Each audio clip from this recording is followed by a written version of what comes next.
Os Estados Unidos entrou de vez na guerra de Israel contra o Irã. E o que isso vai acontecer a partir de agora, meus amigos? Fica aqui comigo no vídeo que eu vou explicar para você aí tudo que está acontecendo, beleza? Antes de mais nada, já que você está aqui, por gentileza, dá aquela ajudinha para mim, se inscreve no canal, ative o sininho para notificações de quando tiver vídeos novos, acompanha nos shorts aí todos os dias, tá? E dá um like para poder me ajudar aí, beleza? Vai me ajudar bastante aí, galera. Então vamos lá, olha só, Estados Unidos entram na guerra. Como é a bomba destruída de bunkers? O que aconteceu? Os Estados Unidos, eles destruíram alguns bunkers de enriquecimento nuclear do Irã, tá? Somente os Estados Unidos teria armas para poder atingir a tantos metros de profundidade, tá? Então foi isso que aconteceu. Olha só. Estados Unidos entram na guerra como a bomba destruidora de bunkers que pode acabar com o programa nuclear iraniano. A arma é a única capaz de penetrar no solo para destruir construções de dezenas de metros abaixo da terra, como as instalações nucleares de Fordow, no Irã. Apenas os Estados Unidos possuem a bomba e uma aeronave capaz de lançá-la, conforme eu expliquei para vocês. Vamos ver aqui no decorrer do texto aqui, olha só. Essa aqui é a reportagem do G1. Ontem, o Donald Trump falou, concluímos com muito sucesso nosso ataque aos 3 locais nucleares do Irã, incluindo Fordow, Natanz e Isfahan.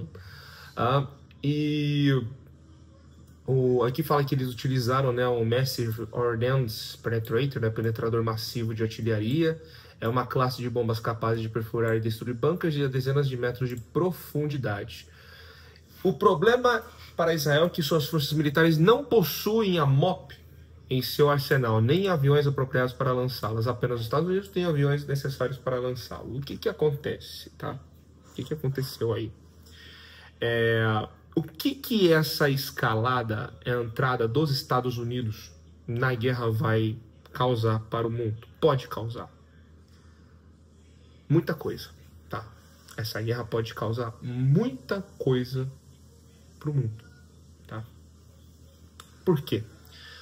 O Irã já determinou hoje, na verdade assim, eles estão ainda analisando, mas a ditadura iraniana já está começando a avaliar o fechamento do Estreito de Hormuz.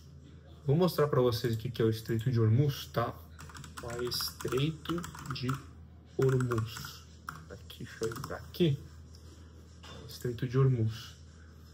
Deixa eu pegar uma imagem mais fácil de enxergar. Olha só, vou pegar aqui. O Estreito de Hormuz nada mais é do que essa pequena faixa aqui. Eu vou pegar aqui um melhor. Aqui, pronto, aqui está mais explicado. Ó. É essa pequena faixa aqui onde passa navios cargueiros, tá? Aqui nessa região passa nada mais nada menos do que um terço de todas as embarcações e transporte de petróleo do mundo. Então você percebam aqui, percebem aqui, olha só. Aqui nós temos os maiores produtores de petróleo do mundo: Emirados Árabes Unidos, o Catar, o Kuwait, parte do Iraque, o Bahrein e principalmente quem? A Arábia Saudita, tá? Então, a ditadura iraniana se reuniu hoje, no domingo, para poder tentar avaliar o fechamento temporário do Estreito de Hormuz. O que isso vai causar para o mundo e o que tem a ver conosco aqui no Brasil? Principalmente aumento do petróleo, tá? Mais uma vez, a gente vê aqui, nessa região, os maiores produtores de petróleo do planeta. Tá? Do planeta. Ah, mas o Brasil ele é autossuficiente em petróleo. No Brasil, assim, ele produz petróleo grosso. O Brasil produz petróleo aqui, o grosso, que é para asfalto, que é para outros tipos de produtos, tá? Mas não refina ele. O Brasil manda para fora para poder refinar. Entenderam? Manda para fora. Ou seja, a grande maioria do petróleo que é utilizado para gerar gasolina, para ser assim, abastecer os meios de transporte, é o petróleo que vem dessa região, que vem da Arábia Saudita, que vem dessa parte aí do Oriente Médio. Entenderam? Então, meus amigos, o que vai acontecer é isso. Vai ter um aumento de petróleo, vai ter um aumento do valor do gás. E a gente sabe que no Brasil, que aumentando o petróleo, vai aumentar a gasolina, aumentando a gasolina, vai aumentar literalmente tudo. Vai aumentar o valor do preço dos alimentos, vai aumentar o valor do frete, aquelas compras que você faz aí online, né, no e-commerce, vai aumentar tudo. Por quê? Nós não temos um sistema ferroviário. Praticamente, eu vou chutar, eu vou falar bem alto, aí 99,99% do transporte logístico do país é feito por estrada, é feito por veículo automotor, não é feito por trem. Nós não temos uma malha ferroviária decente para poder substituir o transporte logístico, que hoje é feito, na maioria das vezes, via terra, via transporte de automóveis. Então, meus amigos, é isso que pode acontecer e chegar no Brasil. Mas e em relação à questão do e-commerce? Também. Tá? Aqui passa boa parte de outros produtos que são exportados pelo mundo. Esses países, eles não exportam só petróleo, eles exportam outras coisas também. Entendeu? Então, assim, a gente pode ter sim um problema sério de crise mundial, econômica, que será originário a partir dessa guerra. Entenderam a complexidade da questão? E agora eu quero trazer aqui para vocês, tá? Eu quero trazer aqui uma reflexão que é o seguinte: este ano o Brasil vai sediar a cúpula dos BRICS. E qual vai ser a postura do governo Lula? Por quê? A cúpula dos BRICS, ela é composta, né, pelo Brasil, pela Rússia, pela China, né, que são ali parceiros do Irã, e pelo Irã também. Tem outros membros também o Irã também está nos BRICS. E qual vai ser a postura do governo Lula aqui no Rio de Janeiro? É defendendo o Irã? É atacando os Estados Unidos? Porque os Estados Unidos, queira que não, é o segundo maior parceiro comercial do Brasil, tá? Só perde para a China.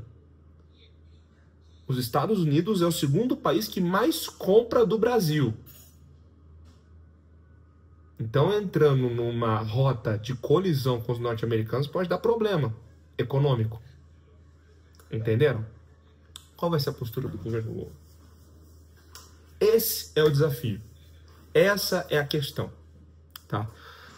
E as usinas que foram bombardeadas são usinas que...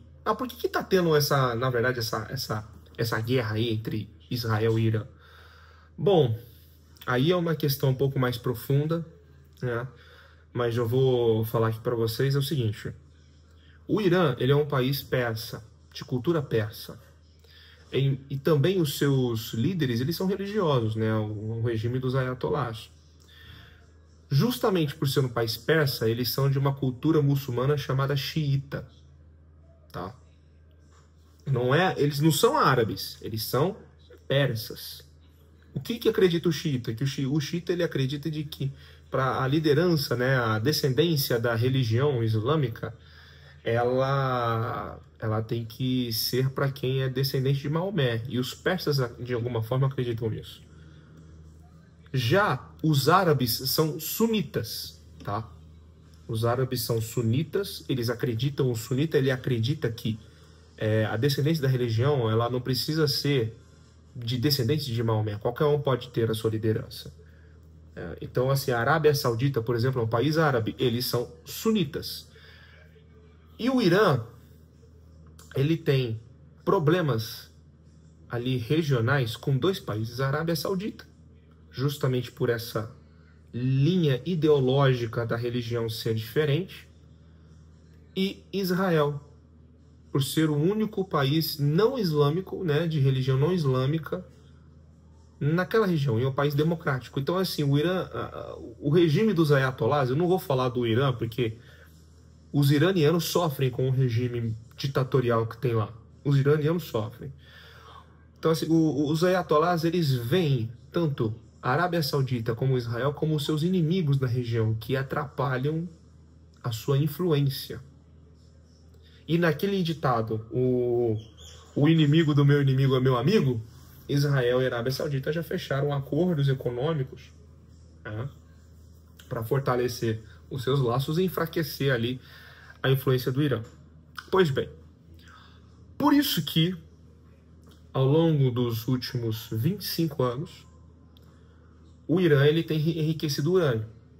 Na verdade, não ao longo dos últimos 25 anos, é ao longo desde a década de 70, só que ao longo dos 25 anos, nos últimos 25 anos, Israel tem se queixado de que o Irã tem enriquecido urânio para além de apenas gerar energia limpa, né? Mas sim tem enriquecido urânio para fazer bombas nucleares, né? Mas enfim, o que acontece? Tá. Depois da Segunda Guerra Mundial, quase todos os países do mundo assinaram um tratado de não proliferação de armas nucleares. Apenas 3 países não assinaram: Índia, Paquistão, que tem declaradamente bombas nucleares, e Israel. Ou seja, se apenas 3 não assinaram, significa que o Irã assinou.